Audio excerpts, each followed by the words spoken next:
नमस्कार, मैं हूँ आपके साथ कंचन मिश्रा। अपडेट मीडिया 24x7 में आप सभी का स्वागत है। अपडेट मीडिया 24x7 के समस्त परिवार की ओर से आप सभी को गणतंत्र दिवस की बहुत बहुत शुभकामनाएं। यह दिन हमारे देश की स्वतंत्रता, समानता और भाईचारे का प्रतीक है। 26 जनवरी 1950 को हमारा संविधान लागू हुआ था, जिसने हमें लोकतंत्र में अपने अधिकारों और कर्तव्यों का बोध कराया। हमें गर्व है कि हमारे संविधान ने हर नागरिक को समानता, स्वतंत्रता और न्याय का अधिकार दिया है। यह दिन भारत के संविधान लागू होने की याद में मनाया जाता है। भारत का संविधान 26 जनवरी 1950 को लागू हुआ था। इस दिन दिल्ली के राजपथ पर परेड और झांकियां निकाली जाती हैं। भारत के राष्ट्रपति तिरंगा फहराते हैं और 21 तोपों की सलामी दी जाती है। आओ झुककर सलाम करें उन्हें जिनके हिस्से में ये मुकाम आता है। खुशनसीब होता है वो खून जो देश के काम आता है। ना पूछो जमाने से कि क्या हमारी कहानी है, हमारी पहचान तो बस इतनी है कि हम सब हिंदुस्तानी हैं। ना जियो धर्म के नाम पर, ना मरो धर्म के नाम पर, इंसानियत ही है धर्म वतन का, बस जियो वतन के नाम पर। एक बार फिर से आप सभी को अपडेट मीडिया 24x7 के समस्त परिवार की ओर से गणतंत्र दिवस की बहुत। भारत का गणतंत्र दिवस 26 जनवरी को क्यों मनाया जाता है? जैसा कि आप जानते हैं कि गणतंत्र दिवस हमारा राष्ट्रीय पर्व है जो 26 जनवरी को मनाया जाता है। हर साल गणतंत्र दिवस के दिन भव्य परेड का योजना बनाया जाता है जो इंडिया गेट से राष्ट्रपति भवन तक होता है। इस परेड के दौरान थल सेना, वायुसेना और नौसेना के जवान शामिल होते हैं। इस परेड के दौरान तीन सेनाओं के प्रमुख राष्ट्रपति को सलामी देते हैं। यही नहीं, इस दिन तीन सेनाएं आधुनिक हथियारों का प्रदर्शन भी करती हैं जो राष्ट्रीय शक्ति का प्रतीक है। लेकिन आप जानते हैं कि गणतंत्र दिवस 26 जनवरी को ही क्यों मनाया जाता है? दरअसल 1950 ईस्वी में मुझे भारत सरकार अधिनियम को हटाकर भारत का संविधान लागू किया गया था। संविधान को लागू करने के लिए 26 जनवरी का दिन इसलिए चुना गया क्योंकि साल 1929 में दिसंबर में लाहौर में भारतीय राष्ट्रीय कांग्रेस का अधिवेशन पंडित जवाहरलाल नेहरू की अध्यक्षता में हुआ था।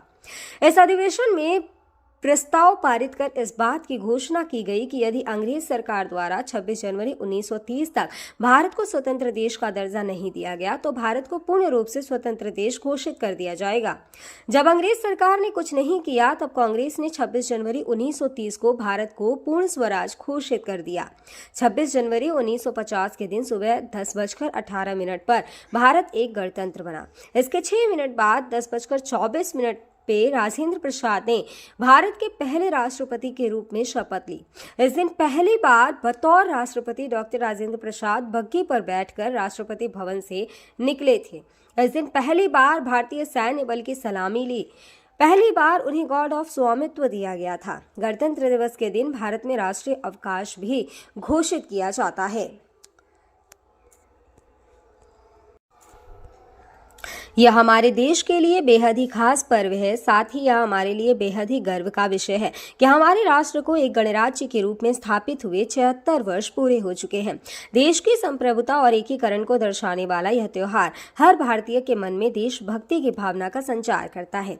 26 जनवरी 1950 21 तोपों की सलामी के साथ तिरंगा फहराते हुए राष्ट्रपति डॉक्टर राजेंद्र प्रसाद ने स्वतंत्र भारत का स्वनिर्मित संविधान लागू किया।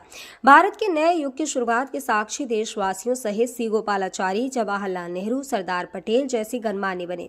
मात्र 3 साल पहले आजादी की सुबह देखने वाले देश ने अपना संविधान बनाकर विश्व को अपनी संप्रभुता का परिचय दिया। हालांकि ये डगर इतनी आसान नहीं थी। इतिहास के पन्नों को टटोले तो मालूम होता है कि स्वराज के साथ ही अपने संविधान, हक और हुकूम की लड़ाई बेहद चुनौती भरी थी। दरअसल अंग्रेजों की गुलामी से त्रस्त देशवासियों को प्रथम विश्व युद्ध के दौरान एक सुनहरा अवसर हाथ लगा जब ब्रिटेन की ओर से मदद की गुहार लगाई गई। भारतीयों ने सहर्ष प्रस्ताव स्वीकार किया और वर्ल्ड वॉर में ब्रिटेन के साथ खड़े नजर आए। यह उद्देश्य के साथ कि उन्हें आगे चलकर अंग्रेजों की हुकूमत से आजादी मिल जाएगी।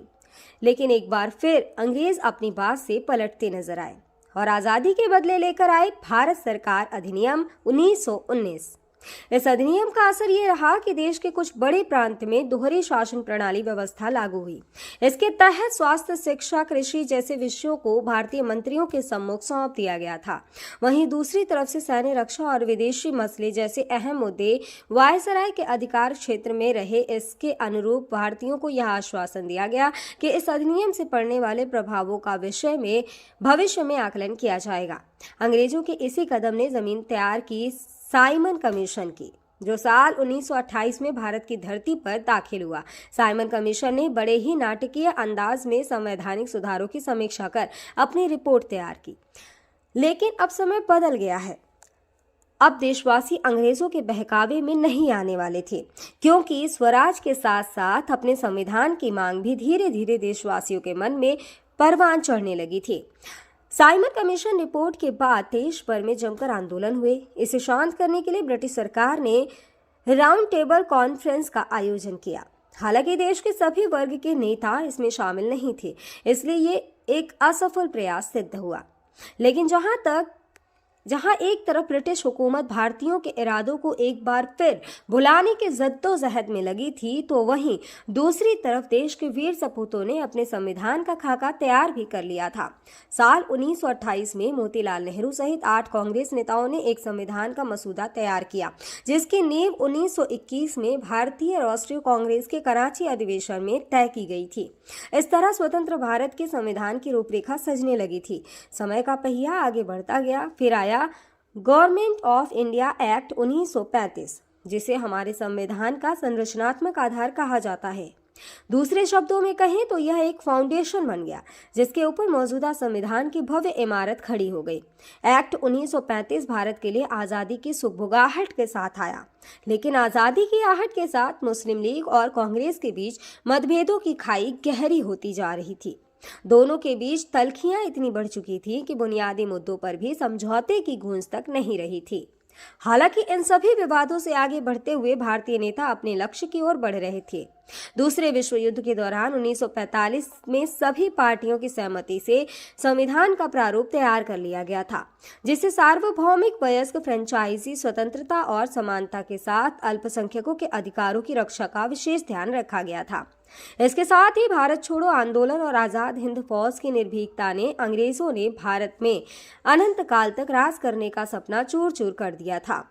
जैसे जैसे भारतीय राष्ट्रीय आंदोलन जोर पकड़ता गया, ब्रिटिश हुकूमत पर संविधान निर्माण के लिए संविधान सभा के गठन का दबाव भी बढ़ता गया।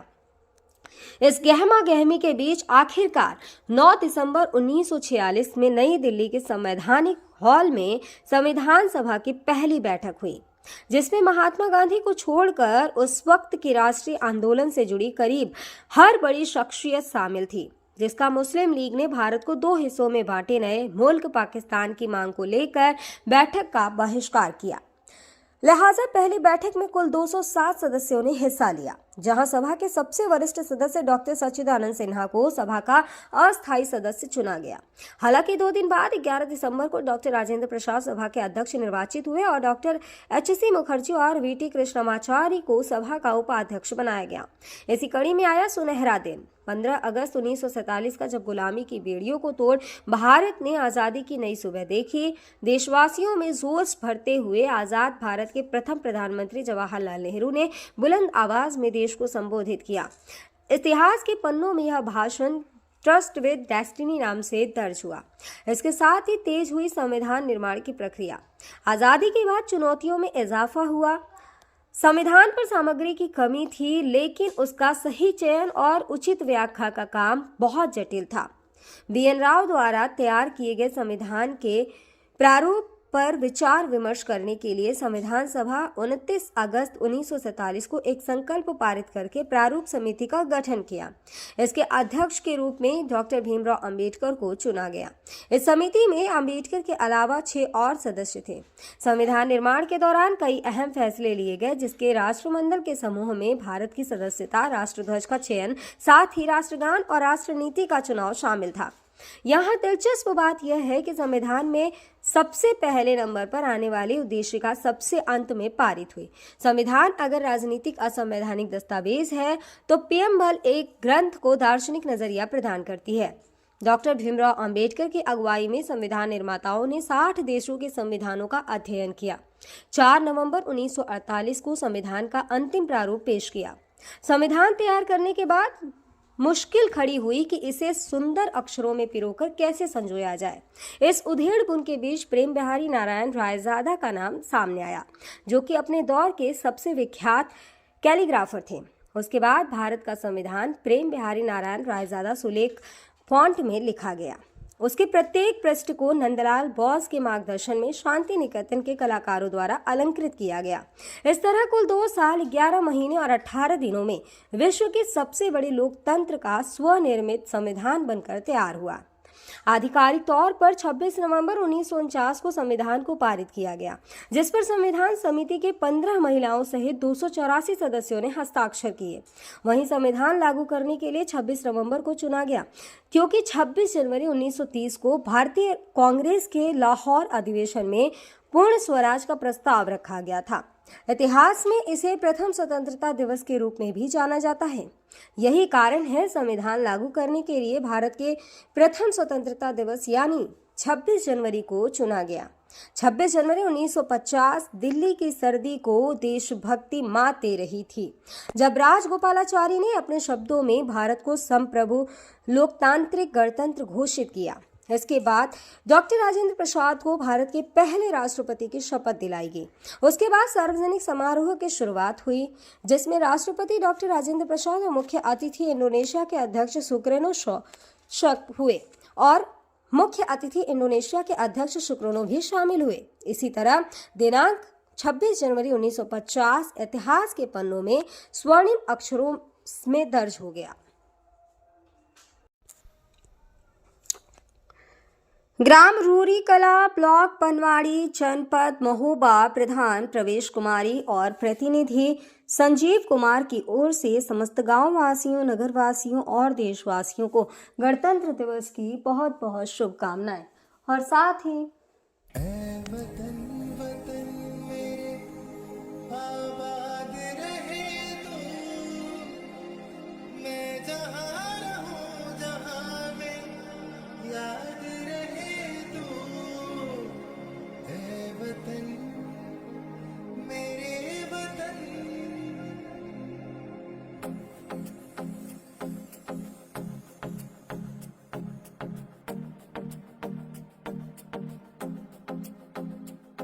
मेरा रंग दे,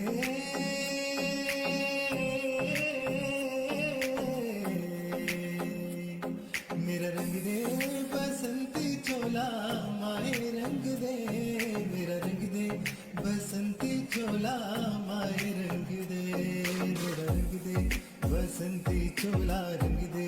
भारत में एक और बीमारी ने दस्तक दे दी है। ये बीमारी है HMPV। चीन के बाद अब भारत में भी HMPV ने दस्तक दे दी है।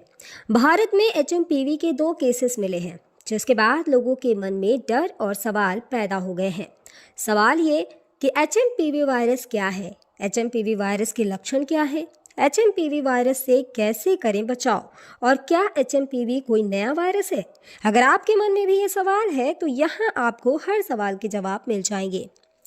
चीन में ह्यूमन मेटान्यूमो वायरस की वजह से वायरल बुखार श्वसन संक्रमण के बड़े मामले सामने आ रहे हैं। कर्नाटक में 2 मामले सामने आए हैं, जिनमें बेंगलुरु में भी 8 महीने की बच्ची में इस वायरस के संक्रमण का मामला सामने आया है। अब सवाल ये है कि आखिर HMPV क्या है। HMPV यानी ह्यूमन मेटान्यूमो वायरस एक श्वसन वायरस है जो फ्लू जैसे लक्षण पैदा करता है। अब निचले और ऊपरी श्वसन संक्रमण जैसे सर्दी का कारण बनता है। यह एक मौसमी बीमारी है जो आमतौर पर सर्दियों और शुरुआती वसंत में होती है, जो RSV यानी रेस्पिरेटरी सिंसिटियल वायरस और फ्लू के समान होते हैं। इससे बचाव के लिए HMPV आमतौर पर बच्चों में ही डिटेक्ट होता है। सभी फ्लू सैंपल में से 0.7 फेज में HMPV होते हैं।